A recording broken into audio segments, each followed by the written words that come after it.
Hey Mary, Hey, Sharice. is it worth getting a second opinion from another mechanic or auto garage? Oh, for sure. I mean, everyone has varying opinions, and I mean, you would go to a doctor for a second opinion if something was seriously wrong. So it's kind of the same thing. Like just this morning, we had a vehicle come in where one place had said that they needed an extensive amount of work. We looked it over, the work was not necessary. I mean, that's not always the case, but it's always worth to have a second look.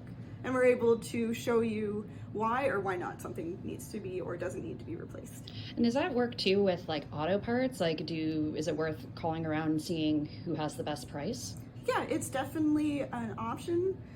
I do have several places I'll call, but it's not always just the best price. There's also warranty to consider as well. Right. So I have a newer car and it's still under warranty. Is it worth going to the dealership or do I call around? What's the deal?